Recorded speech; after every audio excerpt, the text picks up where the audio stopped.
Olá, boa noite.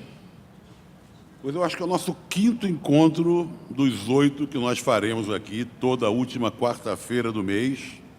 Ou seja, nós vamos ultrapassar os Jogos Rio 16. E o último deles, inclusive, será um grande balanço de tudo que vai acontecer lá no Rio de Janeiro. Nós estamos exatamente a 9 dias dos Jogos Olímpicos, a 28ª Olimpíada da história. Quer dizer, vírgula. Porque o futebol sempre é um elemento estranho na Olimpíada e tem a ousadia ou a pretensão ou atrapalhamento, sei lá. Eu que sou um defensor contrário ao futebol na Olimpíada, é uma implicância pessoal. O futebol já joga no dia 3, já joga no dia 4 e abertura no dia 5. Coisas olímpicas. Sobre a Olimpíada no Rio, a gente podia falar muita coisa, a Vila dos Atletas, que está dando um certo burburinho, mas estão resolvendo, a situação dos russos, quer dizer, quem vem, quem não vem, o famoso campo de golfe ligado à especulação imobiliária, o medo da Zika, que fez com que vários atletas, infelizmente, alegaram essa desculpa, e por aí vai. A gente não pode esquecer dos atletas que, afinal, são a razão de ser e a grande atração dos Jogos. Quem não vai querer ver, por exemplo, o Usain Bolt, né, no Rio de Janeiro? Vai ser um espetáculo. Ele que ficou houve até uma dúvida se viria ou não, mas criou um certo frisson, mas foi resolvido e conseguiu conquistar a vaga. Quem não irá se emocionar com os atletas olímpicos refugiados? Equipe formada pelos atletas que tiveram que fugir de seus países por causa das guerras. Quem não irá torcer para o brasileiro de origem humilde, que superou todas as dificuldades que a vida lhe impôs para se tornar um grande atleta, tendo ele chance de medalha ou não? Você pode ganhar medalha, como diz o outro, é muito relativo. E também não é só importante competir, nós temos que julgar a presença, o esforço do atleta. Todos eles, os maiores nomes do esporte, os refugiados, desconhecidos, os brasileiros guerreiros, têm algo em comum. Eles são atletas do alto rendimento. Afinal de contas, vão participar de uma Olimpíada. Eles são a elite do mundo esportivo. Mas o alto rendimento, que é o nosso assunto aqui de hoje, também cobra o seu preço. Esse é o assunto do quinto debate da série Esporte em Jogo, que integra a edição 28, A Trajetória do Esporte, mais um projeto do nosso SESC, que é uma parceria com o Departamento, o nome é grande, do Desenvolvimento Físico e Esportivo do SESC, e o IPR, Instituto de Políticas Relacionais. O projeto tem a colaboração dos jornalistas, companheiros da ESPN, Roberto Salim e Marcelo Gomes, da diretora de arte Estela Spironelli, a produção é do Tiago Blasioli e a direção do nosso querido amigo Elvídio Matos. Vamos aos convidados de hoje. A primeira convidada é filha de um grande campeão. É filho de Shikiaki Ishii, primeiro medalhista olímpico do judô brasileiro. A Vânia, sua filha, foi medalha de ouro nos Jogos Pan-Americanos de 99 e prata no Pan de 2003. E disputou 2 Olimpíadas, Sydney, em 2000, e Atenas, de 2004. Vânia Ishii, por favor.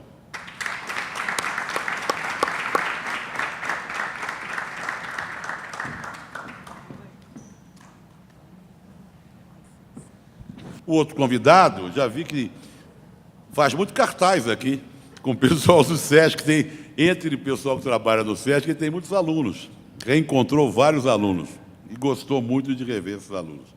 É o Hermes Ferreira Balbino, mestre e doutor em Psicologia e Educação Física, que de 89 a 99 foi preparador físico daquela vitoriosa seleção brasileira de basquete.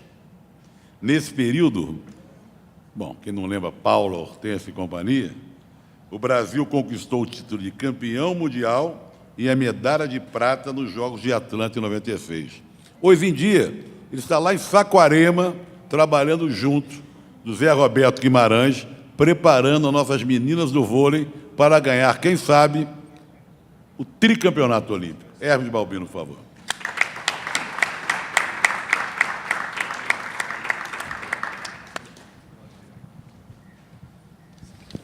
Vamos lá começar com a Vânia, com Hermes. O assunto é muito legal, nós estamos aí à beira da Olimpíada, faltando 9 dias.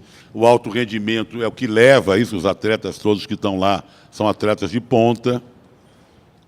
Apesar que sempre escapa alguém, né? Tem sempre um sujeito, um representante de um país que a gente mal conhece, é orgulho daquela nação. Não podemos dizer que ele seja exatamente um atleta de alto rendimento, mas está ali junto dos atletas de alto rendimento. Mas vamos à pergunta para cada um, começando com a Vânia, primeiro as mulheres.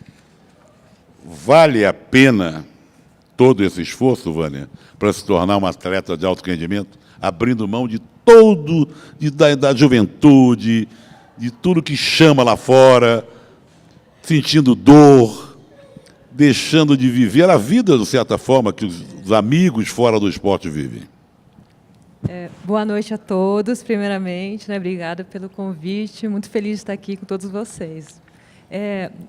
Pela pergunta, realmente, assim, vale a pena, sim, porque a emoção que você sente em ganhar e estar participando dos principais campeonatos, né? Olimpíada, Mundial, Jogos, né? É uma emoção que você não consegue descrever, é aquele sentimento assim de como é bom, como valeu a pena todo esse sacrifício, né? Porque realmente, eu não falo que é sacrifício, que é uma escolha, a gente escolhe fazer isso, né? Apesar da minha família ter uma tradição de judô, no começo foi imposta mesmo, né? Não tenho vergonha de falar que realmente não gostava do judô, mas o judô realmente foi me conquistando, né? Meu pai foi primeiro medalhista, então teve aquela pressão, mas, ao contrário disso, sempre foi uma torcida. Eu vi o meu pai como um torcedor, né? Eu sentia a pressão, um outro tipo de pressão do meu pai. Mas realmente vale a pena, realmente abrir mão, mas por uma escolha minha. Por isso que eu não falo que é sacrifício. Assim, sacrifício para mim foi realmente lesão atrás de lesão. Lesão foi um dos motivos que me fez aposentar, mas valeu a pena sim, porque me fez crescer como um ser humano. Eu consigo assim, superar tantas coisas na minha vida profissional, pessoal, depois do judô, que acho que é o judô que me ensinou isso. Então, eu posso falar com 100% de certeza que valeu a pena mesmo. Antes do Hermes falar, tem uma história que eu queria que você, para fechar essa primeira fala, que quando você ganhou a medalha, vê se me corrige, no PAN, você telefonou para o seu pai. O velho Ixi é invocado. Não é fácil, não. E disse, pai, ganhei. E ele, do outro lado do telefone, não fez mais do que obrigação. Não, detalhe, desligou o telefone na minha cara, né? Tudo bem, era fuso horário, né? E era um dos momentos mais importantes da minha vida, porque realmente a gente conseguiu... Eu fui a única categoria do feminino que conseguiu quebrar a hegemonia do feminino cubano. Tanto que até saiu, humildemente, eu falo, né, que saiu no jornal que foi uma brasileira que cortou essa hegemonia cubana, porque até então Cuba ganhava todos os Jogos Pan-Americanos, no judô feminino era sempre Cuba, Cuba, Cuba. Então, ter quebrado isso, conseguir ser campeã pan-americana, né, nossa, para mim foi um feito. Só que meu pai estava mais preocupado com sono. Liguei falando, pai, consegui. Ele, tá bom, nada mais que obrigação. Paz, ligou o telefone na cara, só ficou lá aquele... Eu falei, tá bom, né? Valeu, pai. Mas, você, no fundo... É bem típico do pai dela, que é uma figura que conhece, grande formador de campeões também. Você que trabalha também com psicologia, você trabalhou com o pessoal do basquete, está com vôlei, que acompanha de perto, não só com esse olhar de professor, de formado em educação física, mas com o olhar da psicologia também. Como é que responde essa pergunta que eu fiz para a Vânia, que é o motivo desse nosso encontro aqui? Boa noite a todos. Bem, eu estou de um outro lado dessa vista, né? Eu sou o treinador dessas pessoas, né? No basquetebol feminino, atuei por 11 anos como preparador físico daquele grupo. e agora como psicólogo da seleção feminina de voleibol, a gente vê um momento que a Vânia é um exemplo do atleta bem-sucedido, daquele que escolheu o caminho e chegou até o sucesso. Mas a gente vê também nesse longo caminho pessoas que desejam muito esse posto, né, do pódio, que é tão desejado pelo atleta que compete, que gosta de ser também, muitas vezes, observado e reconhecido, e pessoas que não chegam até esse momento. Então, nós, também nesse aspecto do desenvolvimento do atleta, a gente precisa saber lidar com o fracasso, que o fracasso não é algo pontual, não é? Mas ele pode ser, por exemplo, uma atitude interna da pessoa, muitas vezes de não investir em algo ou não investir nessa necessidade que as pessoas têm de se preparar realmente para atingir o alto nível, não é? Então, realmente, as pessoas, o atleta, ele se constitui ao longo do tempo. Então, ele não acontece de repente. Né? Alguém que queira, hoje, começar a praticar uma modalidade esportiva, dificilmente, em pouco tempo, chega até um pódio olímpico. Né? Então, são anos de preparação. E, muitas vezes, a gente tem uma visão muito imediatista desse processo. E ele, realmente, é de longos anos. Então, isso, obviamente, necessita das pessoas que estão dentro desse contexto a vontade de estar nesse lugar. Não é? Isso só não garante que a pessoa vai estar no lugar. Então, é um grande jogo, como as pessoas muitas vezes querem ser empresários bem-sucedidos ou um jornalista bem-sucedido, não é? Esse posto também exige, obviamente, muitos movimentos e eu digo que precisa também de muitos rios de coincidências felizes para chegar até lá. Não é? Então, não basta somente a vontade, não basta somente a capacidade física ou habilidade técnica, mas tem uma série de coisas que precisam acontecer. Se a gente for olhar um pouquinho para a gênese do esporte, olhando lá para quando surge a ideia do olimpismo, não é? Não do atleta esportivo, né? Os gregos não tinham a ideia de esporte ainda, mas eles tinham as provas de que as pessoas participavam. Então, quem conseguia fazer aqueles feitos era tido quase como um candidato ao Olimpo, não é? Pelas suas características do feito notável, e eram pessoas muito importantes na sociedade desde aquele momento. Então, a gente percebe que essa aura que envolve Jogos Olímpicos também diz respeito a uma certa conduta olímpica, que não é somente ser o vencedor da tal da medalha. Não é? E a gente faz essa comparação com os campeonatos mundiais, por exemplo. Muitas pessoas dão muito mais valor a uma medalha olímpica, nem que seja de prata ou de bronze, que muitas vezes ao campeonato do mundo. Não é? Que é um evento já mais reduzido só a uma modalidade, mas o sentido olímpico ele tem uma aura muito maior, muito mais brilhante do que propriamente o vencer a prova, vencer uma luta ou vencer uma competição. Então a gente percebe que dentro disso tudo é importante também a formação humana dessas pessoas que estão no caminho para serem representantes olímpicos de um país. Bom, você tocou num ponto interessante, quer dizer, é do sujeito que, entre aspas, não deu certo. Não só do ganhador, do vencedor, é o sujeito que batalhou, né, lutou durante anos em busca de alguma coisa e as coisas não aconteceram e pode ter saído pelo meio do caminho, que tenha desistido. Você conhece alguns casos assim, Vânia, de gente no seu esporte, no judô, que começou com você, jovem, batalhando, sonhando, acreditando que iria ter um futuro vitorioso no esporte, mas desistiu porque o alto rendimento era muito forte, era muito exigente e acabou desistindo? Conheço, sim. Até um atleta que foi campeão mundial júnior, foi um dos primeiros medalhistas que tem muita gente apostou nele, mas realmente a barreira era júnior. Então, a barreira do júnior para vencer o sênior naquela época era muito grande, o nível técnico era muito diferente. O sênior era bem mais tecnicamente e fisicamente alto. Então, eu conheço muitas pessoas, sim, que não conseguiram vencer essa barreira e acabaram desistindo, sim. Porque, realmente, assim, não digo só judô, mas assim, alto rendimento é dedicação, é corpo e alma todo dia. Não existe Natal, não existe Carnaval, não existe Ano Novo. Só pensando em treinamento, e saber descansar, saber usar o seu corpo, né? Então, realmente, eu realmente conheço. É um exemplo triste, né? Porque a gente tem uma expectativa em cima desse menino, às vezes até esse menino não conseguia vencer a pressão, então acabava desistindo. Então, eu acho que é muito importante esse trabalho psicológico, né?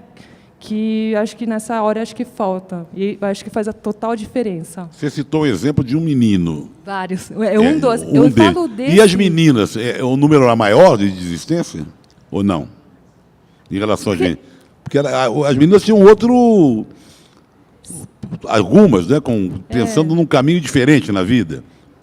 Eu vou começar porque o feminino, mesmo com querendo ser mãe, esse tipo de coisa. Sim, eu quero sim, dizer. tem a gravidez, né, inesperada, né? Eu treinei no Ibirapuera, que é o Projeto Futuro, onde onde criam-se vários atletas. Realmente, uns desistiram, sim, engravidaram, casaram, né? E isso faz parte de uma mulher, né? Então acaba que não quero mais, é sacrificante, então vou ter uma vida normal, vou estudar, quero ser, não sei, às vezes não vou ser nada mesmo, eu quero ser uma boa advogada, boa médica, né? Sempre existe isso. São escolhas, por isso que eu falo que... E quando você encontra, por acaso, com uma dessas pessoas e conversa sobre isso, há um certo arrependimento ou não?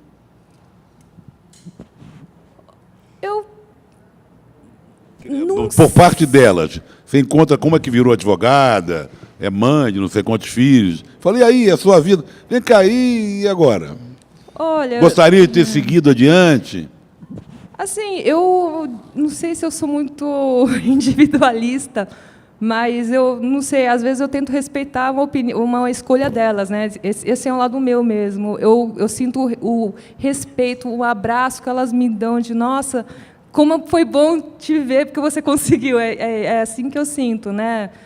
Mas, assim, nunca cheguei e perguntei sobre isso, não. Sim, eu acho que eu respeito as escolhas de cada um, né? Então, eu também nunca perguntei. O Hermes podia falar sobre isso, porque você está em Saquarema com o pessoal do vôlei. Lá em Saquarema, parece ter uma espécie de creche, né? Quer dizer, jogadoras, mães, teve uma que teve filho recente, o filho fica ali no berçário e vai treinar. Quer dizer, então conseguiu aliar uma coisa a outra. Mas havia até uma dúvida se conseguiria fazer um parto normal, sim, ou cesariana, que podia implicar no corte dela da seleção. Esse foi o caso da Fabiola, né? A Fabiola engravidou ano passado e ela teria o nenê agora no comecinho de maio. E ela optou por fazer um parto normal para que ela tivesse uma recuperação mais rápida para poder participar de uma parte do treinamento e ser uma jogadora olímpica. E é muito interessante que a Fabiola, ela é uma mãe muito dedicada, ela já tem uma outra filha que também está lá. A gente tinha até há pouco tempo a Tandara também com a filha dela, a Jaqueline está lá com o seu filho, então tem várias mães lá. A gente participou de um outro momento com mãe dentro de uma delegação, que foi para os Jogos de 96, que a Hortência também tinha tido filho, né, o primeiro filho dela, no dia 27 de fevereiro, e ela começou a treinar no dia 8 de maio. A Hortência fez cesariana, mas ela se desafiou, porque foi uma recuperação um pouco mais longa, e ela se lançou à possibilidade, creio eu, com muita confiança, de trazer uma medalha olímpica. Mas a gente sente uma coisa que é muito positiva, a presença das crianças no treinamento parece que diluem bastante a tensão do próprio treino. Não é? A gente teve essa experiência lá com o grupo de 96, do basquete feminino, e eu creio que se repete isso agora em 2016 para o Rio. As pessoas ficam mais suscetíveis ao seu lado infantil, que é a gênese do próprio jogo, do esporte, né? A criança gosta muito de brincar, de jogar, então parece que quando as coisas ficam altamente competitivas dentro do grupo, até para cada um se exigir um pouco mais, a presença da criança sempre traz uma luz diferente ao grupo, né? E está sendo muito positivo isso. Mas queria que você falasse também, Hermes, eu perguntei para a Vânia sobre quem desistiu no meio do caminho. Você deve ter acompanhado vários atletas de ponta de alto rendimento no basquete, no vôlei, de outros esportes, que não conseguiram continuar, que abriram mão da carreira para partir para outra carreira.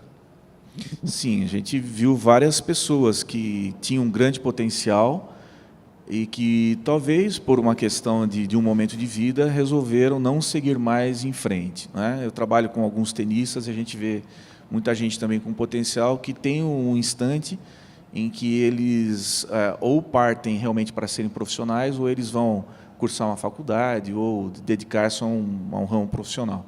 Então a gente vê várias pessoas que têm essa dúvida, não é? Eu vou fazer o investimento e será que isso vai me garantir o sucesso? Mas se a gente for olhar as pessoas que são vencedoras, todas elas tiveram também um momento de dúvida, não é?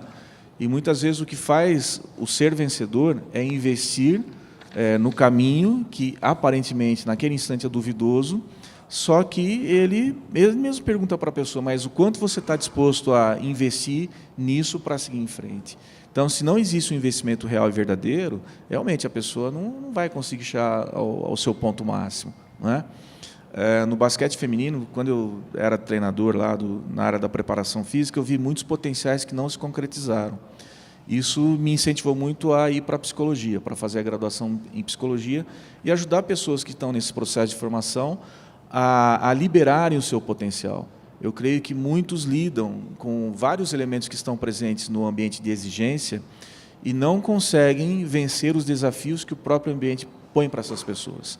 Então, eu creio que nós perdemos muitos potenciais aí, por falta de orientação, até dos técnicos, não é? Tênis é um dos esportes que mais sofre com isso, né? Sim, eu sempre me recordo e conto o caso do Saliola, né? Que ele foi o jogador mais jovem a pontuar na ATP, e ele era uma grande promessa do tênis brasileiro, e ele parou muito cedo, muito precocemente, por conta de não suportar essa vida que a Vânia relatou, né?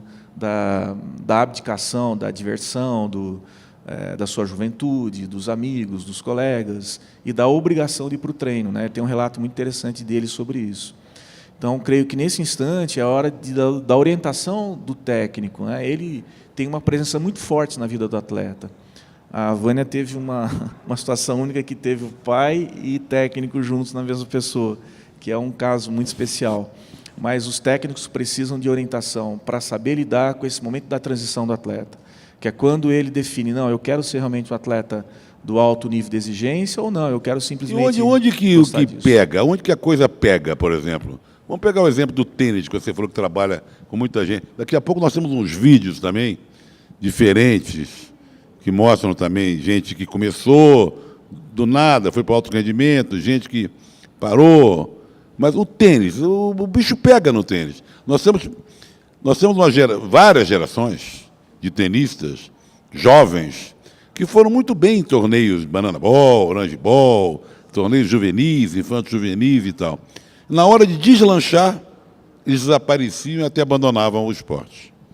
Sim, eu creio que com os tenistas acontece um fenômeno muito interessante. Os torneios de tênis em que eles participam são torneios muito cruéis, porque se o jogador, quando ele está se desenvolvendo, ele perde um jogo, ele é sacado do torneio e volta para casa. Então, muitas vezes o pai e a mãe investem na carreira do menino e eles viajam, vão lá para o torneio, deixam de ir para a escola, existe lá o investimento no hotel, no técnico, em outros profissionais que estão juntos, aí ele vai para o torneio, perde o primeiro jogo e vem embora. Não é? Aí ele vai para um segundo torneio, ele perde o primeiro jogo e vem embora. Ele vai para um outro torneio, perde de novo o primeiro jogo e vem embora. Então isso... Já estou com pena desse cara aí. Não é, mas com vários acontece isso. Então eles começam a vestir a camiseta do perdedor. Não é? Mas eles não têm a chance, por exemplo, de experimentar diversas situações diferentes de jogo ou estilos diferentes de jogo para poder desenvolver um repertório diferente de jogadas, de movimentos, para poder atuar. Por exemplo, você vê hoje aí com os tenistas profissionais, tem estilos muito diferentes de jogadores jogando. Então, eles precisam experimentar isso. Então, os torneios para desenvolvimento de atletas, eles precisam dar chance para as pessoas jogarem. Isso é fundamental. Senão, ninguém vai querer ir para um ambiente onde a pessoa sabe que ele corre um risco enorme de ser taxado como perdedor. Não é? Então, ele desiste muitas vezes por conta disso. Aí, quando esses meninos que conseguem vencer essa etapa, eles também vão jogar contra outros jogadores que já conhecem, já fazem muito intercâmbio entre eles. Então, eles dominam vários estilos de jogo para jogar contra determinadas sistemáticas de tática, etc. Então, isso para a gente, creio que faz muita diferença. Existe uma necessidade de esses meninos jogarem bastante, várias vezes, e não ir para um torneio e ficar ameaçado, se vai ganhar, se vai perder na primeira rodada. Então, a gente percebe que os que resistem, né, são grandes vencedores já por aí, né, por conseguirem passar por esses torneios. Só que isso é muito sacrificante no nível técnico e no nível tático, né, da inteligência do jogar. Né? A grande maioria deles reclama muito disso, né, e não existe, creio eu, ainda algo para solucionar esse tipo de situação. O judô também é muito cruel, né, Vânia? Porque o judô, por exemplo, nós vamos ter agora na Olimpíada, vai dar até uma falsa impressão, e tomara até que dê, que o Brasil vai ganhar muitas medalhas na Olimpíada. Porque nos primeiros dias de Olimpíada, nós teremos o judô, e o judô feminino do Brasil está numa fase muito boa. Então a gente pode, no dia 6, no dia 7, no dia 8, no dia 9, sair com várias medalhas, dando uma falsa impressão no pódio, lá no número de medalhas, que o Brasil vai ficar, sei lá, entre as 10 potências, sei lá o quê, que talvez não aconteça e certamente não acontecerá. Mas o judô vai contribuir muito, certamente. É o esporte que mais medalhas dá sempre para a gente. Mas o judô é muito cruel, porque o judô também você vai no primeiro dia de Olimpíada e vai embora. E a Olimpíada tem mais 16 dias pela frente. E você é praticamente expulso da Vila Olímpica. Como é que funciona isso? E não tem, assim, não dão dias para a gente, né, curtir a vila, né? Lutou 2 dias, tchau. Era assim, nas minhas experiências, né? E eu também falo que é cruel, porque às vezes a situação, o judô se resume a... Agora são 4 minutos, na minha época, nos 5 minutos, né? Então, 5 minutos decidia toda a minha vida, assim. Então, e é uma crueldade, né? Porque a gente treina a vida inteira para decidir, na minha época, em 5 minutos. E quando você... Lembro que no Sydney eu fiquei em 7º, mas eu saí lá, fui para o quarto, eu sentei, aí era uma linha do horizonte, assim, né? Aí, na época, era a Ednancy, a minha companheira de quarto, aí eu sentei, aí a Ednancy, tá louca? Eu, não, Ed, é que parece que eu nadei, e não cheguei a nenhum lugar. Mas é cruel mesmo. Mas, assim, treinei tudo que eu podia, né, para poder fazer o máximo. Não deu, mas, assim, se olhar para trás, eu falei, o que eu tinha que fazer, eu fiz mesmo. Então, é uma crueldade mesmo. Vamos dar uma olhadinha no primeiro vídeo da Jennifer, do atletismo, que é no projeto do Fernando de Oliveira, lá de Lavras, Minas Gerais. Foi descoberta por ele, que é um garimpador, um garimpeiro, e daí, numa comunidade quilombola, e virou um atleta de alto rendimento.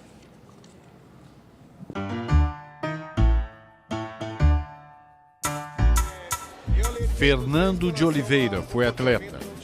Transformou-se num técnico estudioso, teimoso. E na Universidade Federal de Lavras, em Minas Gerais, começou um trabalho de busca e pesquisa dentro do atletismo nacional. Sua grande dúvida: por que os atletas negros da região do Caribe se destacam tanto? E por que os atletas brasileiros, com toda a nossa população negra, não são páreo para os jamaicanos? Tira o ouro, é dele, é de Usain Bolt, a medalha de ouro. A partir dessa dúvida, Fernando começou a buscar em Lavras e em quilombos da região uma resposta. E os primeiros resultados vieram com meninas como Jennifer e sua irmã Kathleen. Hoje a Jennifer tem 18 anos e ganhou quase tudo nas categorias de base nas provas combinadas. E tem a marca de 1,81 m no salto em altura, alcançada no Campeonato Brasileiro Juvenil. Por isso esse grupo de meninas, todas estudantes, veio com o técnico Fernando para o primeiro grande teste de suas carreiras: disputar o Troféu Brasil diante das maiores feras do atletismo nacional, em São Bernardo do Campo. O projeto ele tem essa vertente, ou seja, você é talentoso para a vida, então vamos utilizar um instrumento como o esporte para tentar colaborar que o caminho seja normal, como de todas as outras crianças. Eu acho que a universidade, ela acrescentou bastante nesse conceito, nessa ideia, ela incorporou o projeto de forma bastante elegante, a prefeitura está entrando, e o que é interessante, nós conseguimos atrair alguns políticos, né, que têm uma atitude, um pensamento social um pouco melhor. Explicações dadas, é hora de Jennifer ir para a pista. A Arena de São Bernardo, mesmo cercada de favelas, impressiona. Aqui estão os maiores atletas do país atrás de índices olímpicos. Eu tenho índice do adulto, mas também já tem outros atletas que também já tem adulto, aí fica mais difícil. Mas vamos ver. No aquecimento, ela se mostra preocupada. Como futura estudante de psicologia, Jennifer sabe que a mente pode ajudar ou atrapalhar seu desempenho. E chega o momento da verdade.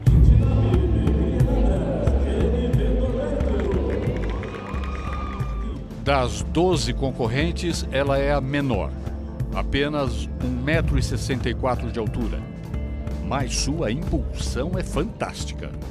E lá vai a número 29, passando 1,65 m. E vem 1,76 m. E vem 1,79 m. E ficam só Jennifer e Ana Paula, uma super atleta como ela, que já treinou inclusive na Itália. O sarrafo está a 1,82 m. É o duelo final. Jennifer não passa. Ana Paula passa na primeira tentativa. O ouro é de Ana Paula, a prata de Jennifer. E o abraço é do descobridor da Rota do Caribe.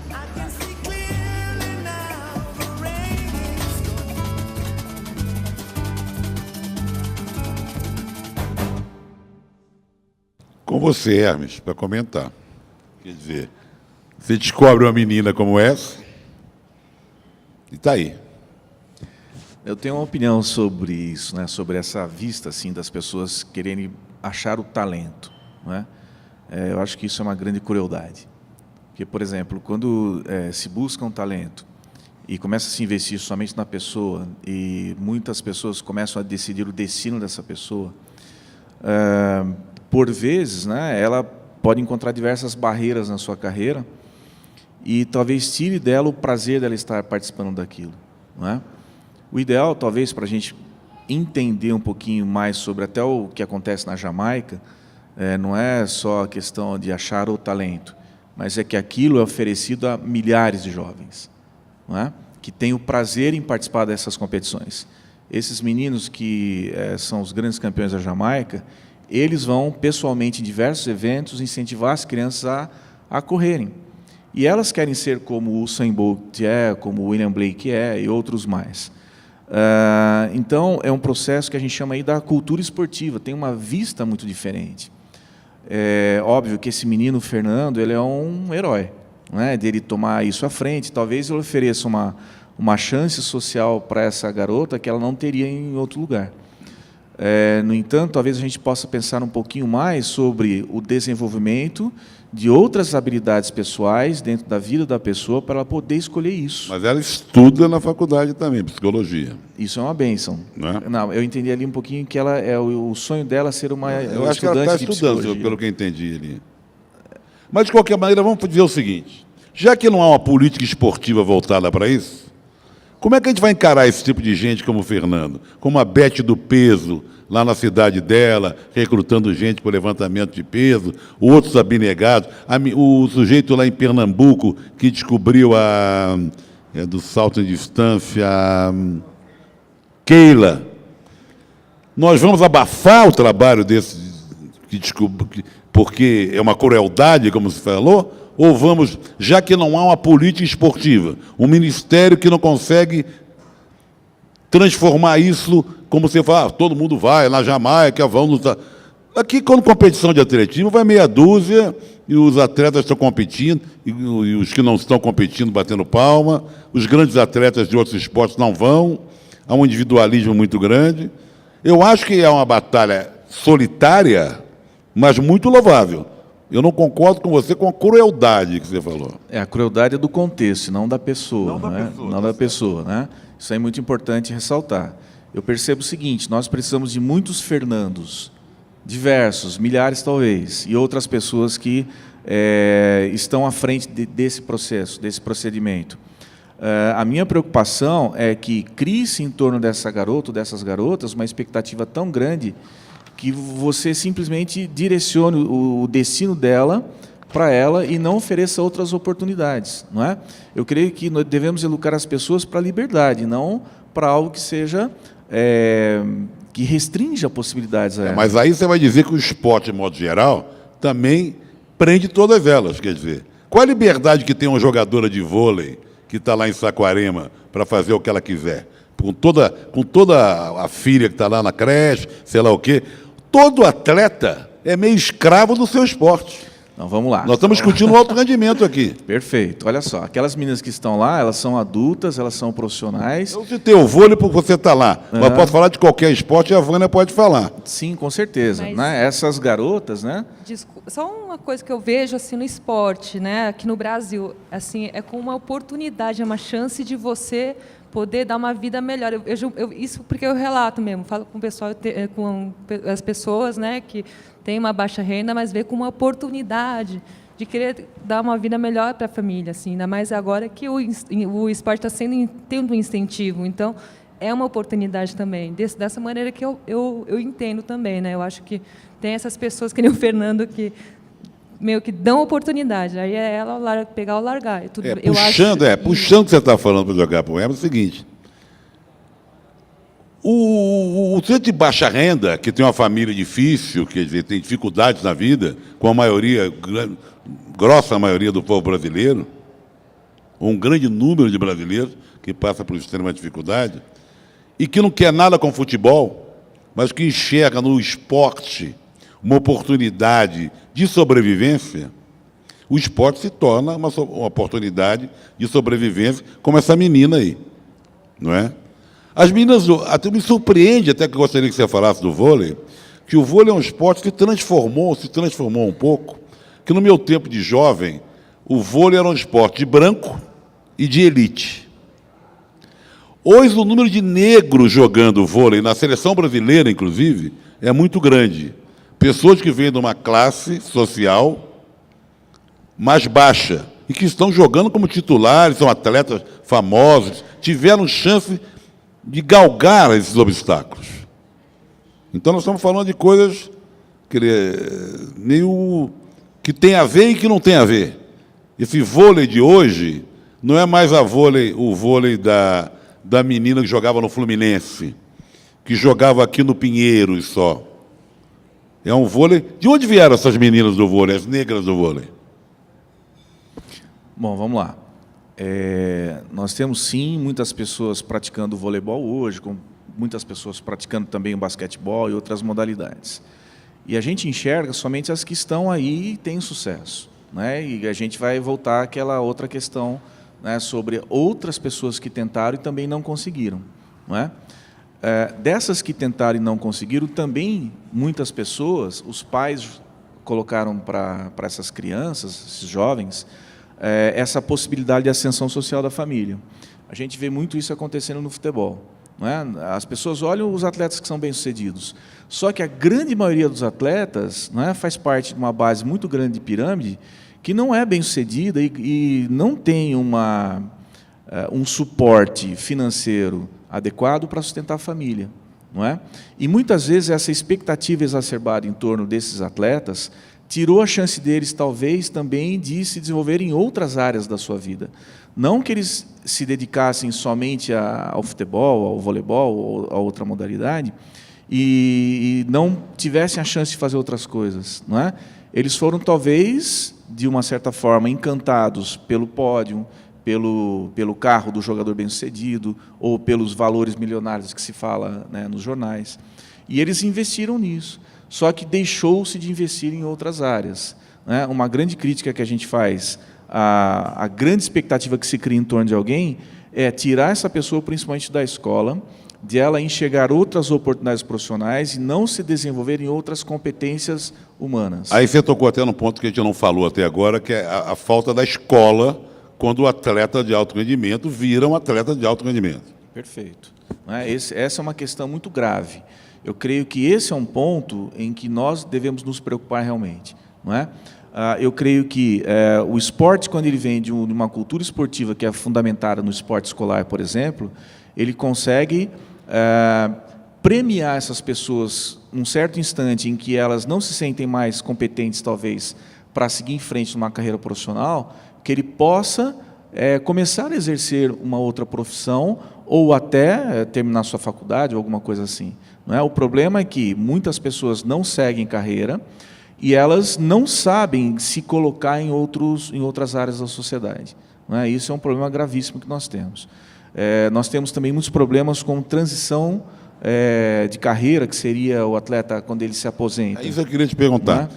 Não é? Esse pessoal conversa muito com você sobre o depois?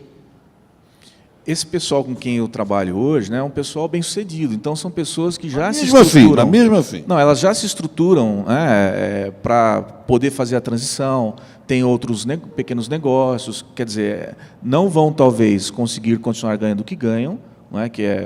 O esporte ele paga muito bem para essas pessoas, na sua grande maioria. É que o Hermes está trabalhando na ponta. Exato. O vôlei brasileiro é a ponta. Uhum. Se a gente pegar o esporte brasileiro, o vôlei é uma exceção. O outro esporte que você trabalhou, que é o basquete feminino, comparando com o vôlei feminino, está à míngua. Essas meninas não vão ter negocinho, abrir uma lojinha, não. Elas vão ficar por aí, não ser perdidas.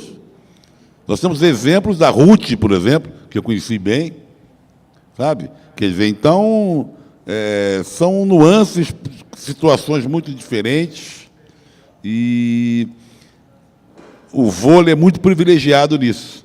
Agora, comparando com o futebol, uma coisa que você falou é o seguinte: o número de atletas, o número de jogadores de futebol no Brasil é imenso. Mas é igual à sociedade brasileira. 1% é de milionários, ganham muito bem, a riqueza está no 1%, e 99% está muito abaixo dessa riqueza, e aí vai dividindo até chegar. Né? Os esportes como o vôlei, o número de praticantes é muito menor. Às vezes o sujeito não quer nem, ele é objetivo, às vezes eu estou errado no pensamento, ser um grande jogador, ganhar dinheiro, ter prestígio, mas só o fato de estar jogando numa grande equipe já dá a ele uma qualidade, uma qualificação profissional. É diferente no futebol, porque no futebol a maior parte dos jogadores ganha salário mínimo ou não ganha por um contrato de 3 meses. Então, um jogador de vôlei que consegue fazer uma liga nacional, uma superliga, ele não precisa ir para a seleção brasileira. Claro, ele objetiva isso. Mas se ele estiver empregado durante um tempo num clube da liga, talvez já o satisfaça, já qualifica ele melhor. Eu imagino assim, eu trabalhei um pouquinho com futebol também já. A realidade do futebol é uma realidade muito diferente das outras modalidades esportivas. No futebol, as pessoas que ganham bem ganham muito melhor do que qualquer modalidade aqui no Brasil, não é? Até os médios jogadores. Só que a grande base da pirâmide do futebol ganha muito mal, como você sabe. No voleibol, talvez os salários sejam bem menores, mas a gente tem aí um número muito pequeno de jogadores em comparação, jogadoras e jogadores em comparação ao futebol, não é? A nossa preocupação é, além da transição, as pessoas abandonarem os estudos para investir em algo que elas não sabem se vai dar certo realmente. Nós temos outro agravante. O atleta, por exemplo, ele pode sofrer uma lesão que o incapacite para toda a carreira, não é? Ou ele sofrer lá um trauma, alguma coisa que o incapacite, às vezes, tecnicamente, ele não consiga mais suportar a própria competição. Então, o que nós temos que observar é formar a pessoa integralmente e aí sim ela se decidir se ela quer ou não seguir a carreira esportiva. Só que os atletas em formação, eles saem muito cedo da escola, não é? Ou eles já começam a cursar o curso É noturno. impossível conciliar a performance, a atividade de alto rendimento com o estudo? Impossível não é? Eu creio que no Brasil treina-se muito. Talvez a Vânia saiba um pouquinho melhor disso, não é? Eu lembro que eu trabalhei com uma atleta russa, duas, aliás, a Helena Bunatiantes, né, e a Helena Turnikido. Elas falavam que no Brasil, né, treina-se muito, não é? Mas eu entendo que os resultados esportivos no Brasil acontecem porque aqui treina-se muito. O Maurício Kobayashi, que foi uma pessoa com quem eu aprendi muito, ele é um técnico de tênis de mesa, ele falava que quando um pobre quer comprar uma BMW, ele tem que trabalhar bastante, né, comparando a nossa situação esportiva com de muitos países no mundo. Então, realmente, no esporte coletivo, principalmente, a gente sabe que o volume de horas treinadas é muito maior do que em muitos lugares, não é? Então, com isso, desde muito cedo, a gente tira o jovem, né, com 14, 15, 16 anos da escola, para ir lá para o treino, para ele se projetar para uma equipe profissional ou do alto nível de exigência. Então, esse é um problema muito sério. Mas eu acho que eu tenho uma observação, porque eu vejo outros países têm uma interação entre faculdade, colégios e o esporte, né? Você consegue estudar e competir. Eles te ajudam, eu vejo no Japão, França... Japão como é? Você conhece o Japão? Não, o Japão dá todo apoio para qualquer tipo de esporte, principalmente judô, que é a meca. Você, né? lá pode praticar o judô de alta performance e estudar? Faculdade, colegial, desde o colegial. Tem sempre uns professores que já ficam de olho, né? E já oferecem o estudo colegial, né? A faculdade, e você consegue conciliar os dois. E ainda eles te dão até uma garantia de empresa, porque tem as empresas que já ficam de olho. Então, tem uma atividade conjunta entre colégio, faculdade e empresas. E isso eu acho muito interessante, porque, às vezes, um dia, a pessoa vai aposentar, ele vai ter um emprego numa empresa, ou dentro da faculdade que ele se formou. Então, eu acho que o atleta é valorizado, que é diferente aqui do Brasil. Entendeu? São uns e outros são valorizados, mas aqui não. Lá no Japão e outros países mais desenvolvidos, já tem essa atividade já de valorizar o atleta. Vai aposentar, tá bom, então você vai ser um técnico. Você quer estudar, então vamos estudar, eu vou te dar o estudo e vou te dar o treino.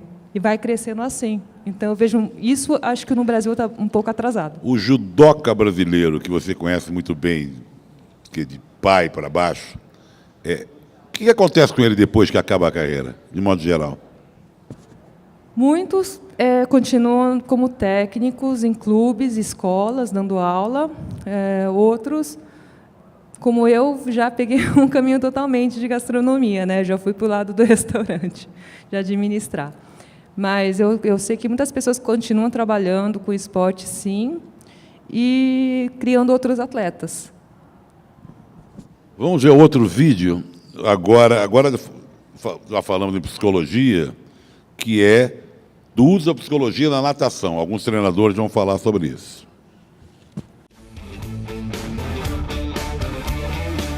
Para os atletas da seleção brasileira, o trabalho de controle das emoções ganha uma relevância ainda maior, proporcional ao tamanho dos desafios enfrentados. Eu duvido que qualquer outro trabalho pudesse alcançar um resultado tão importante como foi, por exemplo, o Bruno Fratos, ter classificado com o melhor tempo no Campeonato Mundial. O primeiro Campeonato Mundial dele, ele classificou para a final com o melhor tempo. Ficou em 5º lugar, mas eu não consigo avaliar qual foi o crescimento que ele teve dessa experiência. A psicologia já faz parte do dia a dia da natação de alto rendimento e caminha em sincronia com outras formas de estímulo e avaliação, como relata o técnico de César Cielo, Thiago Pereira e companhia. O grupo de atletas que eu acompanhei, a gente fez muito mais um trabalho de percepção de esforço, né, toda semana, e confrontando com o que a gente via de resultado na água, e vendo se o vigor, o estresse, o cansaço estava batendo com o que a gente tinha dos exames bioquímicos e dos resultados dos treinamentos na água. Então a gente usou mais a psicologia nesse sentido. A natação é cada vez mais um esporte multidisciplinar. A gente tenta observar todos esses fatores determinados para cada prova, para a idade, para o nível, para a gente cada vez mais acertar. Chegar num padrão 100% é um pouco complicado, talvez até impossível, mas cada vez mais próximo da perfeição. Um padrão de nível elevado, diferentemente do que acontece em outros países como a Bolívia. Martim Tomazin tinha desistido da natação, mas no Brasil voltou a acreditar no esporte. É o que eu estava procurando, é o que eu sentia que fazia falta, né? Você não está largado. Na musculação tem alguém, na água tem alguém, psicologicamente você tem alguém. Então é uma coisa que vai somando. Não está acumulando coisas ruins, está acumulando coisas boas.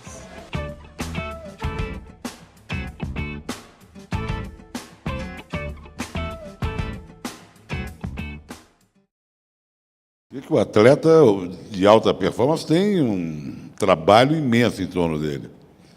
Conta pra gente como funciona lá no vôlei.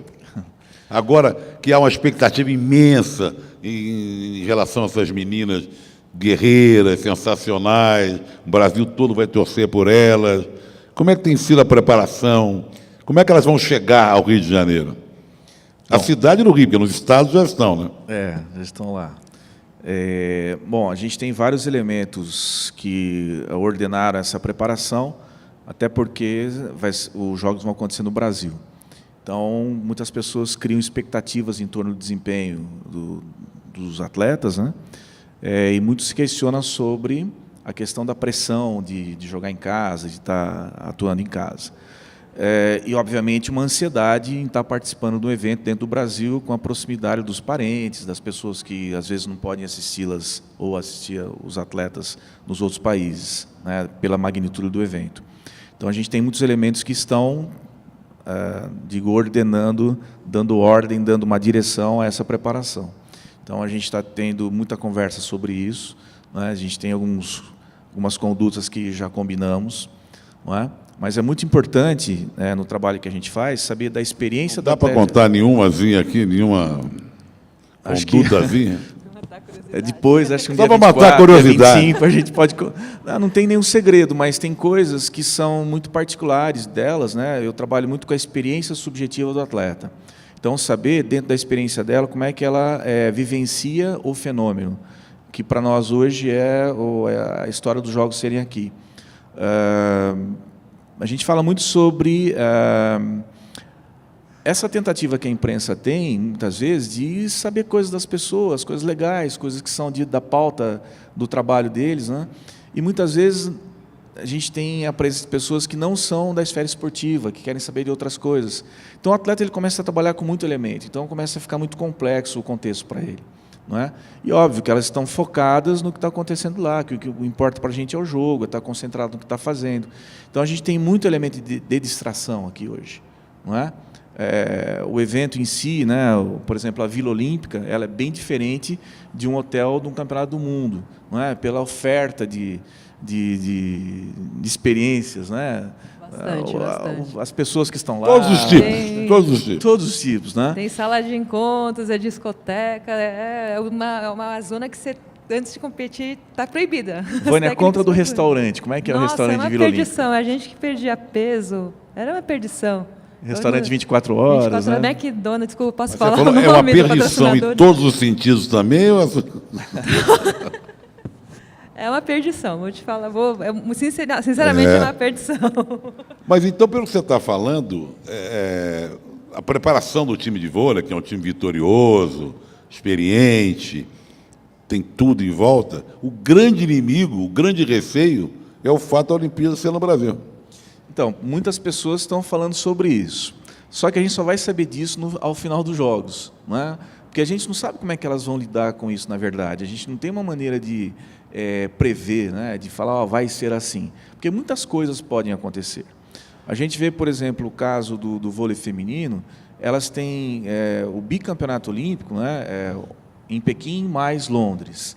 Elas vinham de situações em que foram cutucadas, né? No Pan-Americano lá em 2007, depois o time não teve um bom começo nos Jogos de Londres. E o time reverteu as situações, né? E fez finais fantásticas e maravilhosas. Então, é uma equipe que enfrenta desafios, né? E a gente percebe que elas gostam muito de ser desafiadas. E hoje a gente tem, dentro do ranking do vôlei mundial, times muito fortes, sendo os principais candidatos, na verdade. O próprio Zé Roberto fala que o Brasil não é o grande favorito, o grande candidato, né? Tem os Estados Unidos, que vem de competições em que elas foram muito bem, tem a China, que está com um time muito potente, tem a Sérvia, que é um outro time muito forte. Então a gente tem pelo menos 4 times muito vistos hoje como possíveis candidatos ao pódio. Então a gente não tem como falar que, nossa, a gente vai jogar em casa, então a gente vai aproveitar esse fator, e ter um desempenho excepcional. Não temos como prever isso. Porque o jogo, por si só, ele é altamente desafiador. Então a gente prefere muito mais focar na preparação do momento a momento, do jogo a jogo, do que propriamente numa situação em que o time se envolva numa aura de possível campeão olímpico. Aproveitando a Vânia e o Hermes, começar com a Vânia. A rivalidade, quer dizer, tem o judô feminino, o judô masculino, vôlei masculino, vôlei feminino. Uma coisa influencia na outra, quer dizer, os meninos estão indo bem e vocês estão indo muito mal. Ou ao contrário, como é que isso funciona? Como é que vocês olham durante uma competição olímpica? Olimpíada, acho que assim, tem uma interação, né? Todo mundo acho que torce por outro, para todo mundo, assim, todos torcem assim, porque é uma coisa muito mágica, né? Por ser de 4 em 4 anos, então acho que tem uma outra energia. Mas sempre tem uma rivalidade. Quando o feminino começava bem, e aí, o feminino já tem um ouro, né? Aí o masculino aí vinha a segunda, então a gente tinha muita disputa, assim, né? E ainda mais que o masculino tinha já uma tradição, tem uma tradição de ganhar mais medalhas. Agora virou, né? Agora virou. Graças a Deus. Não sou feminista. Mas aí eu vejo outro tipo de provocação, que é o masculino, que agora está querendo reverter o quadro de medalhas. E no vôlei feminino, por exemplo, as meninas são todos vitoriosos, masculino, feminino e tal. Mas um está vencendo aqui, o outro está perdendo ali, um se saiu bem, o outro saiu mal. Como é que funciona isso? Olha só, os times treinam muito próximos lá, né? A distância assim, de 25 metros, uma quadra da outra. E a gente se encontra muito no restaurante, no caminho para a quadra. E existe uma esfera ali dentro do centro de treinamento, lá em Saquarema, sobre uma autoexigência de todos em olhar para as paredes lá que tem os times que foram campeões disso, daquilo, em repetir aquela história. Então eu creio que essa autoexigência de cada atleta, ou como também das equipes, ela se expressa no dia a dia do treinamento. A gente percebe que são treinamentos altamente comprometidos, onde as pessoas se doam realmente, elas se empenham para fazer, além do melhor, fazer mais do que o melhor naquele momento. Creio eu que não existe essa competição direta. Eu quero que aquele... Vai por baixo no pano, assim, debaixo da rede. É uma coisa saudável. É saudável isso, acho que a Vânia... Vamos lá, vamos ver, consegui. E ainda mais que tem casos de marido e mulher, né? Exato, Tem lá as meninas, né, a Jaqueline e a Daniele Lins, as duas têm os maridos lá que participaram da preparação olímpica, né? Infelizmente o Murilo e o Sidão não foram agora, mas a gente percebe que os grupos são muito integrados, né? Que eles têm assim coisas em comum. E isso eu sinto que é uma coisa muito produtiva, muito interessante sobre a troca de experiências entre as pessoas das comissões técnicas. A gente conversa muito com os outros profissionais, né? Então eu creio que, embora, óbvio, todo mundo queira o seu sucesso, mas também o sucesso do outro é importante para o outro grupo, não é? E isso não é só uma coisa elegante e educada que a gente fala, mas a gente sente que é importante, até por questão dos patrocínios que vem para os dois, não vem só para um feminino, um masculino. Então é importante manter o alto nível de resultados quando for possível. E em relação aos outros esportes, Vânia, nós estamos falando da competição interna do esporte. Mas, de repente, o outro, a natação... Individual, né? Nas Olimpíadas. Nas Olimpíadas. Então, vamos fechar nas Olimpíadas. Isso eu achei muito legal, que nas edições que eu participei, assim, os esportes vinham torcer assim, tinha uma folga, vim torcer pelo judô, aí os judocas também, não, vamos lá, pessoal, ver o pessoal do vôlei, foi assistir o masculino, né?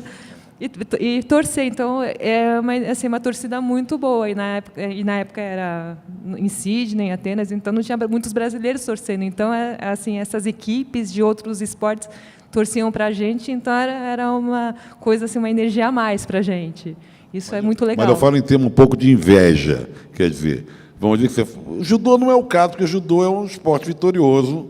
Claro que individualmente você pode não ter conseguido, mas o esporte como um todo traz várias medalhas. Foi conquistando bastante medalhas. Mas, de repente, você está assim, poxa, o iatismo vai ganhar da gente. Há essa competição entre o iatismo e o judô, vamos dizer, a vela e o judô, já que são dois esportes que trazem mais medalhas. Vamos chamar de vela, né? Não iatismo. É porque é individual também. Se eu falar que não, é mentira, né? Realmente existe, sim, mas não nada de falar, não, quero que perca, não, lógico, ganhou. Não vai torcer contra, né? Nunca, nem pensar, né? Quanto mais medalhas para o país é melhor, mas falar que não tem rivalidade, porque assim, é o esporte que aparece mais, né? Judô, não sei, o quadro de medalhas, todos de cada esporte vai aparecendo e ver que o esporte, no meu caso, ajudou a aparecer com mais números, realmente é motivo de orgulho. Então, é nesse sentido que a gente vê uma rivalidade, uma competição saudável aí entre os esportes. E vocês estimulam isso nas conversas, a rivalidade sadia, assim, na competição olímpica? Hermes. Olha, para nós, atletas, nunca. Assim, o caso do judô tem com o iatismo, com a vela. Sim, sim. Não é? O caso do vôlei, o vôlei já é vitorioso, é uma cobrança também muito forte em relação ao vôlei. Mas se o vôlei tem inveja de outros... é difícil ter o vôlei, do vôlei de praia, tá vendo? Mas não é o mesmo... Não funciona tanto. Eu acho que...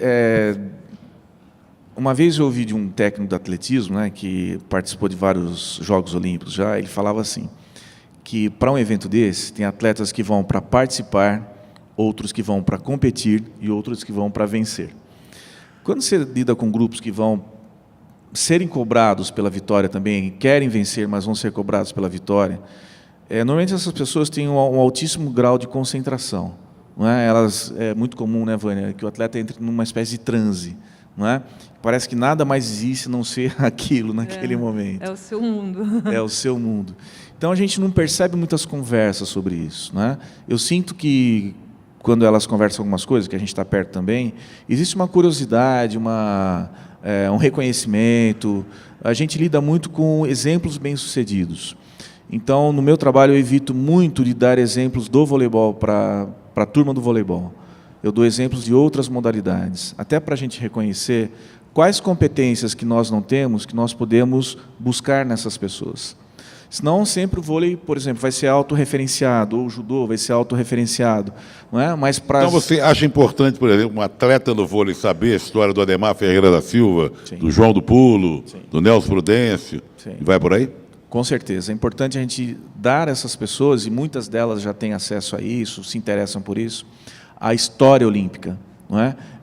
Isso traz algo diferente para o atleta olímpico, sobre os valores que percorrem a competição, a atmosfera da competição, sobre a questão do olimpismo. Então, para estar lá, a gente sabe que só o querer não basta, mas é se cercar de outro tipo de desenvolvimento para ser um atleta olímpico. Não é? É o que a gente estava comentando aqui sobre aquilo que eu falei para você sobre a crueldade. A crueldade, eu entendo, é quando cobra-se somente o resultado. Dá-se o treino e espera que venha resultado. Isso, para mim, é ser cruel. Não é? Eu creio que a formação atlética ela é muito mais ampla do que isso. A oportunidade é uma coisa, a cobrança, isso aí se torna crueldade. Já que nós estamos falando em grandes atletas, e falando muito do vôlei feminino, vamos falar um pouco de genética e falar de uma grande atleta, Fofão. Vamos ver um vídeo da Fofão.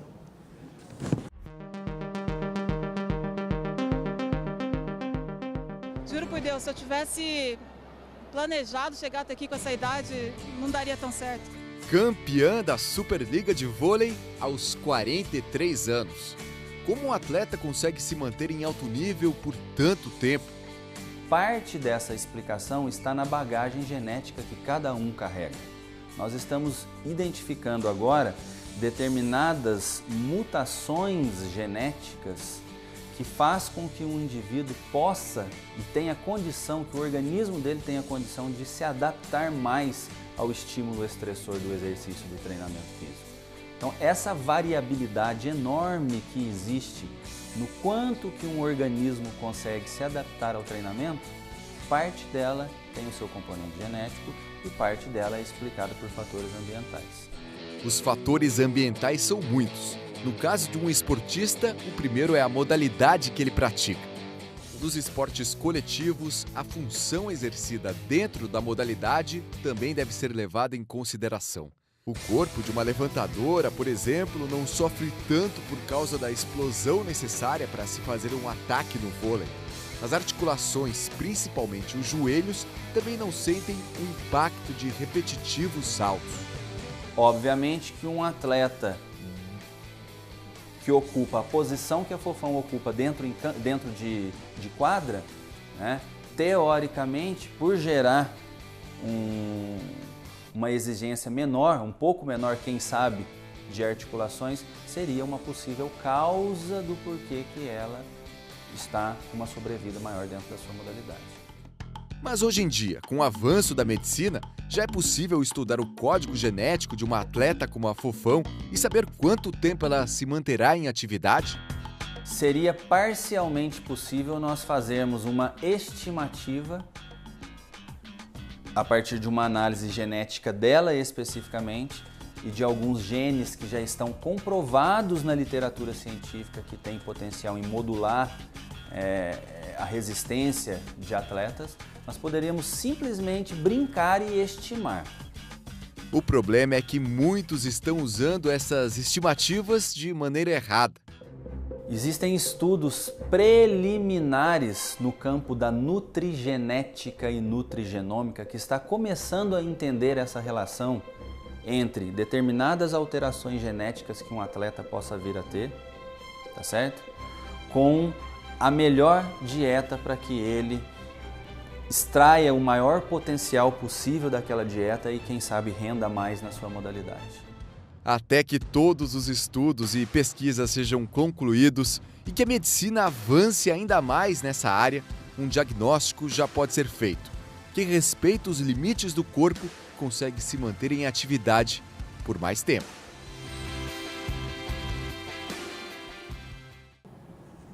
Vamos lá. Bom, para Fofão eu vou colocar uma coisa a mais ali que para mim é muito significativo, que é a inteligência. Não é? A Fofão, ela é muito reconhecida pelas meninas sobre essa inteligência tática. Se a gente for acompanhar um pouquinho o desempenho dela, ela não é a que mais salta, ela não é a que é a mais veloz.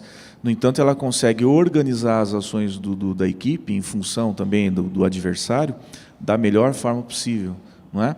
E eu creio que também ela tem uma outra inteligência que a gente gosta de falar muito, que é a inteligência interpessoal sobre relacionamentos, não é? Ela é uma pessoa que agrega muito aos grupos quando ela consegue fazer com que cada uma das meninas que participam da equipe possam render o melhor e ela se relaciona bem com essas pessoas, podendo ter a voz de comando na hora adequada, exercer a sua liderança com autoridade, com exemplos e com a competência que ela tem, não é? Eu dou um outro exemplo para mim que também foi muito marcante. Eu trabalhei muito tempo com a Paula, eu fui treinador dela durante 9 anos. E a Paula não era a que mais saltava, não era a mais veloz, não era a mais resistente. Se a Paula caísse num processo de seleção de talentos para o basquete, ela não ia passar, não é? No entanto, ela foi uma das maiores jogadoras do mundo. E a gente percebe até hoje nas ações dela como ela se organiza bem, tendo em conta esse elemento inteligência.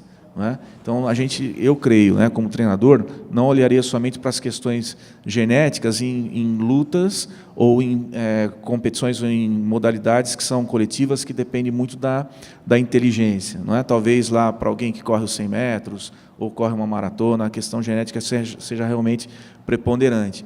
No entanto, para as modalidades onde a organização tática é fundamental, creio que a inteligência seja também essencial. Eu falo muito do Iniesta, grande jogador espanhol, que eu acho um dos maiores jogadores do mundo, né? Se você fosse bater um par ou ímpar, escolher, né, num grupo de pessoas, o Iniesta ficaria para o fim. Aquele baixinho, carequinha, vocês queriam um cara mais fortão, zagueiro, outro mais vigoroso. E o Iniesta, aquele jeitinho lá, e ele com aquela inteligência que ele tem para jogar, é fundamental. Está aberto para a pergunta. Oi, boa noite. Bom, meu nome é Débora. Acho que eu gosto muito da fala de vocês quando a gente volta a olhar para as categorias de base, para os jovens, para a formação integral deles desde aquele momento. Eu joguei vôlei e realmente chegou um momento que eu tive que fazer uma escolha, ou eu seguia estudando e tentava uma universidade e tudo mais, ou eu continuava ali com os treinos, treinando de segunda a sábado, todos os dias, 4 horas por dia. Eu queria saber um pouco do Hermes, como que isso se dá se você tem alguma influência nas categorias de base da seleção, porque eu lembro de acompanhar colegas que iam até para a seleção e ficavam um tempo, e isso fazia um supletivo para conseguir passar de ano. Como que isso é visto na confederação, se isso há um incentivo, se isso é trabalhado desde a base, porque eu acho que a gente... essa questão de é uma escolha, isso é muito de oportunidade, como já foi falado, e de repente a atleta se vê ali naquele momento e vai levando, só que se ela não tem essa base, ela não consegue decidir se ela segue, se ela parte por uma outra área, se ela, a partir dali, ela continua no esporte de alto rendimento. Então, como que isso é trabalhado nas categorias de base? Porque eu vejo isso muito pouco trabalhado nos clubes. Conheço pouco aqui em São Paulo, mas eu sei que tem clube que tem um quadro de profissionais, psicólogos, nutricionistas, preparadores. Então, tem um quadro que tem esse embasamento, mas outros é só o técnico mesmo, e que talvez não tenha tanto esse conhecimento. Então, essa é a minha pergunta. Como que isso é trabalhado, esse desenvolvimento integral, se isso é trabalhado desde a base nas seleções de base? Ok. As seleções que se reúnem em Saquarema também, de base, são as seleções que a gente chama de sub-17 e sub-19. Então, é um momento crítico aí, que os adolescentes estão saindo lá, no meu tempo era do ginásio indo para o colegial, do colegial indo para a faculdade. Do meu também. Do meu saía para o científico ou clássico. Científico ou clássico. E queira ou não, o ambiente de Saquarema ele é muito atraente. Não sei se alguém já foi lá ou viu fotos, filmes, mas existem as quadras com os atletas lá, as conquistas, etc. Aí, de repente, elas começam a circular com os seus ídolos esportivos, vestem o mesmo material que aquelas pessoas que são os ídolos vestem, esses jovens também vestem. E esse instante ele é muito perigoso para aquela decisão, não, eu estou aqui, então eu não vou querer mais ir para a escola, etc. E há algum tempo atrás, eu estou lá desde 2012, trabalhei com a base até o ano passado, nós sentimos muitos problemas, como a gente vinha apontando já há um certo tempo, sobre a elaboração de situações dentro de um contexto esportivo, de competição, de treinamento e jogo, em que exigiam-se algumas competências cognitivas. Então, a gente percebe muito bem que os atletas formados, que já são do adulto, que eles foram para a escola, que muitos deles cursaram faculdade, eles têm um trato diferente com o treino, E essas pessoas que estavam se iniciando nas seleções estavam ficando ausentes da escola, até por conta dos calendários que são oferecidos para as seleções, que eles necessariamente têm que acontecer fora dos calendários das federações, Então, isso concorre com o ano escolar. Isso é um grande problema. Então, como é que a confederação resolveu isso? Eles conseguiram fazer um convênio com o SESI para que professores do SESI façam o ano escolar dessas turmas dentro da confederação. Então, o pessoal tem aula regular dentro da confederação, no período em que eles estão treinando, e respondem a um relatório para as escolas de origem. Então, isso para nós foi uma grande conquista, a confederação abraçar essa causa, essa questão. E a gente nota, por exemplo, como essas pessoas assumem um comprometimento diferente com o próprio processo. Porque elas sabem que elas vão estar lá estudando das 7 ao meio-dia da manhã vão fazer uma parte do treino logo depois da escola e uma parte do treino ao final do dia, não é? Então mudou muito, não é, essa perspectiva de ir lá e já viver uma vida de atleta profissional. Então nós também estamos olhando com muito carinho para isso e com muita responsabilidade.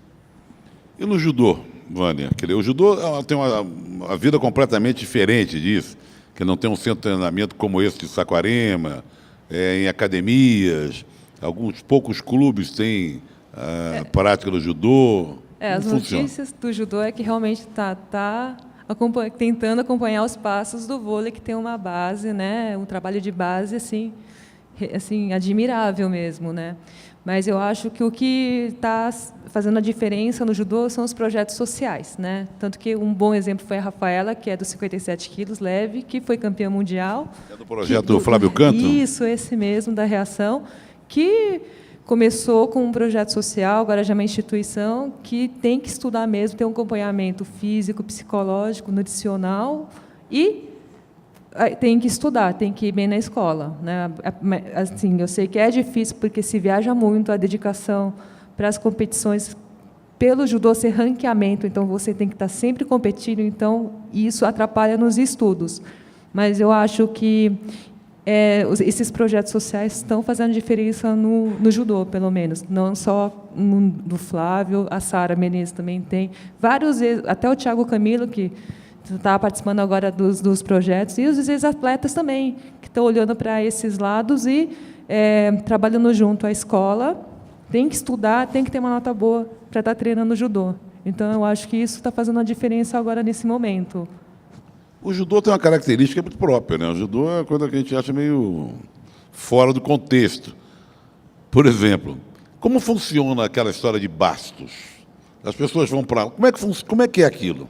Bastos é uma cidade do interior de São Paulo, a terra do ovo, né? E a terra do Thiago Camilo, né? Sim, não só o Thiago Camilo, saíram vários atletas olímpicos, o Denilson, o Francisco, também, que é irmão do Thiago, vários dos atletas que tiveram uma base, né? Acho que todo esporte, a base é muito importante, acho que no vôlei também, né? Se você não tem uma base muito boa, você não vai chegar longe. Então, é uma escola que ensina muito bem a base para eles começarem a ir para outros clubes ou outras instituições para ter eles sabem ter até onde eles podem ir, e de lá eles vão formando atletas para poderem competir em outros clubes, né?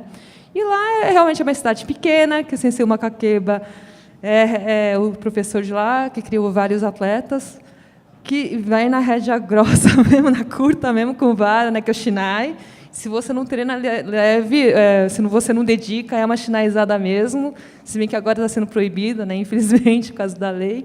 E que acorda é uma instituição, acorda-se cedo, tem um trabalho físico, depois é o trabalho técnico, depois as criançadas vão para a escola, e à noite, mais trabalho técnico. Bastos é uma espécie de Saquarema do judô, assim? Eu acredito que sim. Não assim tão, né, não nesse nível, tão organizado, né? Mas assim, eu sei que a prefeitura está ajudando o Sensei Macaqueba, o projeto Bastos, e tem crescido bastante. Mais alguma? Opa. Bom, é difícil a gente falar sobre esporte de alto rendimento sem entrar em questões de políticas públicas, né? O Hermes deu um exemplo agora de Saquarema, que existe lá fora, pelo menos na Europa, e eu tive a oportunidade de visitar isso na Alemanha, na França e na Espanha, que são centros de alto rendimento. Por exemplo, o INSEP de Paris, que é o Instituto Superior de Educação Física, tem 1.300 atletas e eles podem sair de lá com toda a formação do ensino médio, professor de educação física, fisioterapeuta. Ou seja, na ausência de uma política pública nesse país, né, a gente tem determinadas ações pelas estatais que patrocinam determinadas modalidades, ou, como a Vânia colocou muito bem, que são questões sociais, né, fundações, institutos, que desenvolvem a nossa modalidade. Porque a gente também não tem uma política de detecção e promoção de talento. A gente tem um remador, que é o Isaías, que veio de um projeto social lá na Bahia, né? A gente teve a Bárbara Leôncio, que é um projeto que eu pude conhecer em Curicica, em Jacarepaguá, onde era um descampado na frente da escola, onde um professor de educação física aposentado iniciou um projeto de treinamento de atletismo, né? Então, assim, quando eu coloco a questão do alto rendimento, é que a gente, assim, na ausência de políticas públicas, fica muito difícil, né, o nosso atleta, por exemplo, estudar, né? Ele tocou a questão do tênis. A gente teve um atleta, o Orlando, acho que é do Nordeste, foi campeão juvenil, né? E chegou uma hora que ele falou assim, e era como é que se diz, uma aposta do Brasil, né? Foi treinar com o Larry Passos lá no Sul, e 2 anos lá o garoto voltou para casa e falou, não, eu quero fazer faculdade, eu quero abandonar o esporte. Como é ser atleta de alto rendimento no Brasil, com todas essas demandas, sabendo que os seus adversários têm N melhores condições, né? Não é o caso daquele rapaz da Bolívia, né, que a gente viu ali, né? É verdade. Eu vejo dos dois lados. Eu vejo um lado que foi uma fase que eu passei, né, que realmente, sem estrutura nenhuma, eu falo mais da Confederação Brasileira de Judô, porque é o que tem mais, eu tenho acompanhado mais. Eu sou de uma época que realmente, assim, o treinamento para as Olimpíadas foi num sítio em Santa Cruz, comendo asinha de frango, salsicha, arroz com salito, né, para encher a barriga, e sem nenhum balanceamento nutricional.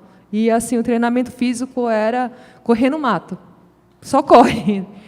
E daí eu assim, vejo uma evolução. Então eu acho que isso não era nenhum alto rendimento. Tive oportunidade disso, eu tive a oportunidade de ir viajando e conhecendo,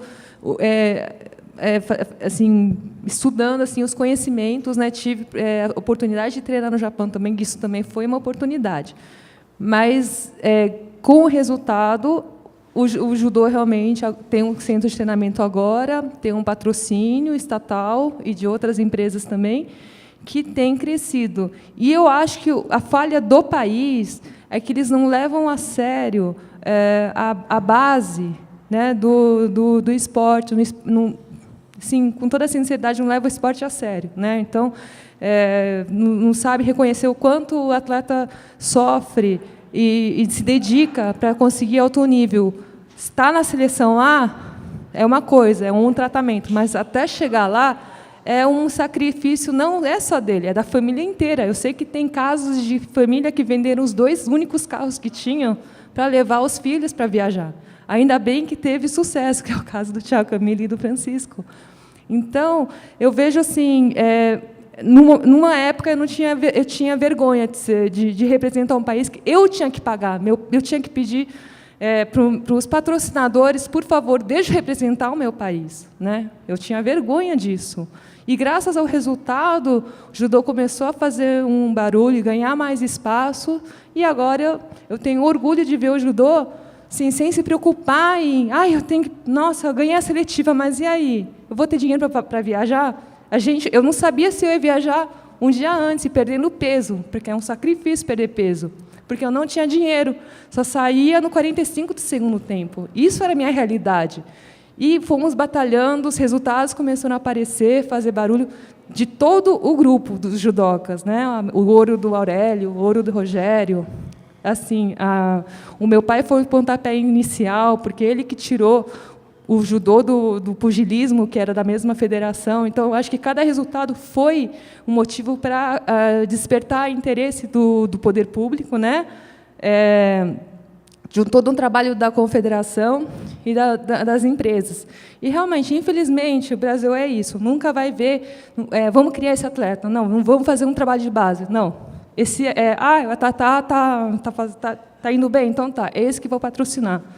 Então, é muito difícil. Assim, e esse lado ainda eu acho muito falho no Brasil. Então, eu conheço a Malren, eu sei a gente sabe o que ela passou. Se você vê, assim, antigamente, agora já mudou, né, o centro de treinamento do atletismo, nossa, as barras eram enferrujadas. E era uma vergonha, porque eu também estive na INSEP. INSEP é onde que eu acho que você foi, dá inveja. Eu né? vou- Então, é um mundo totalmente diferente. Eu gostei de saber desse local de treinamento aí do Saquarema do judô dos anos atrás, correndo no meio do mato, né? Não, é Santa Cruz mesmo, Santa Cruzes, a gente chama de Santa Cruz, você fala no Rio de Janeiro? No Rio de Janeiro. Depois de Campo Grande, Zona Oeste e tal. Para a gente encerrar, eu vou colocar duas questões aqui para a gente, passando por cima um pouco dessa que ele falou.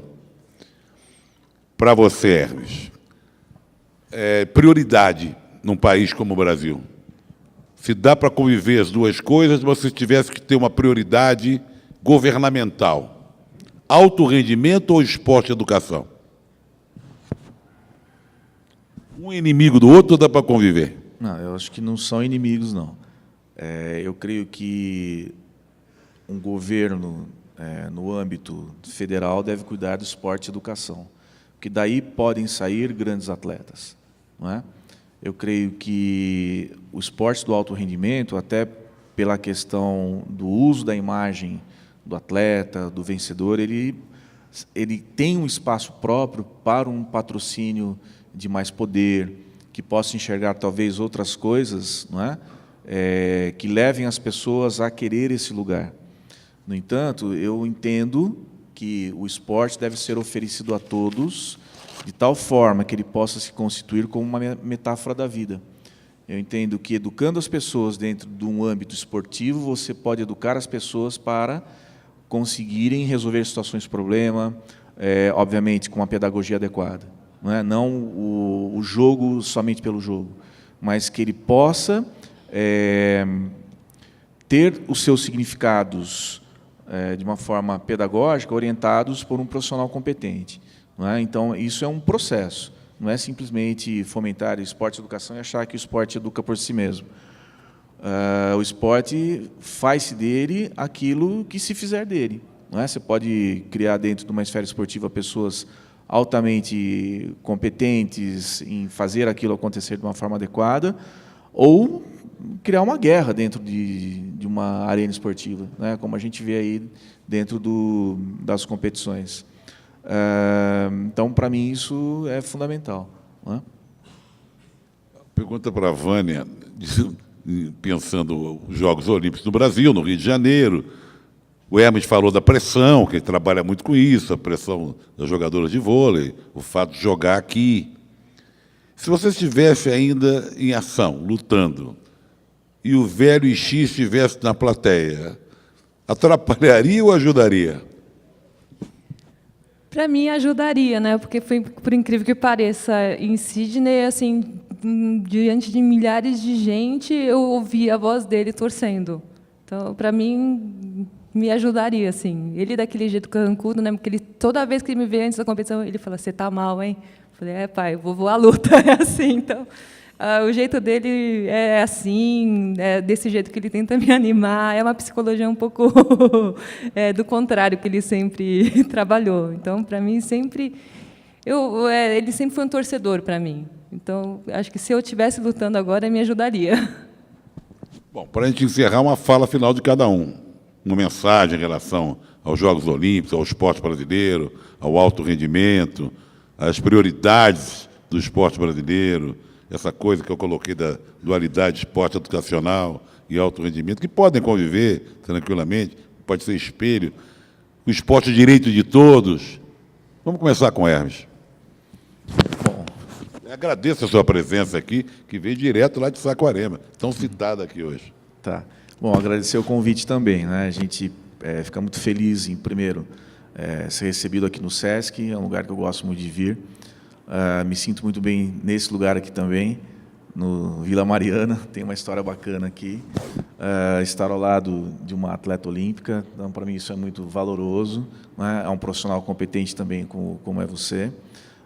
Eu entendo que essas discussões que envolvem essas questões fundamentais, né, como você coloca aí sobre, principalmente, o esporte e educação e o esporte do alto nível de exigência, eu creio que nós devemos não só refletir, mas atuar muito em cima delas. Eu creio que, por muito tempo, existe uma discussão muito longa e poucas ações efetivas. Creio que as ações elas ocorrem muito por demanda. Então, o que a gente precisa agora? É o que vai ser feito. Então, a gente precisa de planejamento, de fazer algo que seja realmente pensado por pessoas que estão dentro do contexto, né? Eu creio que existem muitos teóricos, com todo respeito a eles, mas que eles não vivem dentro da atmosfera do esporte. E muitas atitudes foram tomadas dentro dos processos aí de, talvez, a tentativa de instalar políticas públicas por pessoas que não eram esportistas, não é? Eu entendo que isso seja muito importante, ouvir e ter pessoas apaixonadas pelo esporte dentro desses lugares. Eu creio que uma das coisas que me encanta muito hoje no vôlei é isso, que dentro do centro de treinamento, dentro da confederação, existem pessoas apaixonadas pelo voleibol e não oportunistas. Então, isso é um grande diferencial. A outra questão é que essas pessoas estão preocupadas, sim, com o futuro não só da modalidade esportiva voleibol, mas com as pessoas que estão dentro desses lugares. Então, isso também creio que faça a diferença, não é? A gente percebe muito bem na competências das pessoas que estão à frente das seleções nacionais, a vista que eles têm em torno das categorias de formação, não é? Isso é muito importante. Então, a gente não pode olhar só para o fim do processo, que é o resultado. Então, isso creio que é uma visão de cultura do país também, né? Olhar muito para resultado e não olhar para processo. Creio que faz muito a diferença olhar para processo e identificar onde é que estão falhas ou organizar processos que sejam adequados de formação esportiva e de, obviamente, depois obtenção de resultado, não é? Então, creio que essa vista seja muito importante ter-se agora. E a outra questão é a gente olhar muito para a força das instituições. A gente não pode ficar à mercê da paixão de uma pessoa que goste muito da modalidade, faça a modalidade crescer, aí a pessoa fica doente, morre, acaba a modalidade. Não é? A gente percebe muitas vezes que algumas instituições... Chamado abnegado, né? Os abnegados esportivos. Eles são exemplos, mas eles não podemos depender dessas pessoas, porque na hora que não tiver mais o abnegado, parece que não tem mais o esporte. Não é? Então, nós precisamos da força institucional, que aí, creio eu, que é a força da política pública, não é? De ter a instituição que é responsável por aquilo e fazer aquilo acontecer através da instituição e não através da força de uma pessoa só. Não é? Então, eu creio que são os dois pontos aí que, nesse instante, eu quero deixar aqui como mensagem. Legal. Aplausos aqui, professor. Vânia. Quero agradecer essa oportunidade, a presença de todos, né? E conhecer pessoalmente o Hermes, ter assim, essa participação, todo bate-papo, eu falo que eu aprendo muito, né, com os profissionais, e é muito bom estar aqui participando. Muito obrigada, Trajano, a todos da SESC, pelo acolhimento, tudo. E, assim, a única coisa que eu espero, eu não quero ser sonhadora, mas que essa Olimpíada, que falam que porque o país tem o direito a sediar a Olimpíada, para deixar um legado. Então, eu gostaria que essa Olimpíada deixasse um legado, que respeitasse o esporte e que desse mais oportunidade para a categoria de base, para as criançadas, né? Eu posso estar sendo sonhadora, mas eu acredito que isso possa acontecer, sim, porque o esporte muda a vida, e esporte com educação muda muito mais a vida, porque tem a consciência e todo o trabalho de cultura. Então, se o Brasil está sediando a Olimpíada, eu gostaria que tenha esse legado, né, de eternizar o esporte junto com a educação. Posso estar sendo sonhadora, mas é assim que eu espero. Nós vamos levar para o Rio de Janeiro o nosso projeto Caravana do Esporte. Vai ter lá durante a Olimpíada, não podia passar despercebido, né? E, para terminar, salva de palmas para a Vânia, dizendo salve Chiquiaque Chi. Verdade, obrigada.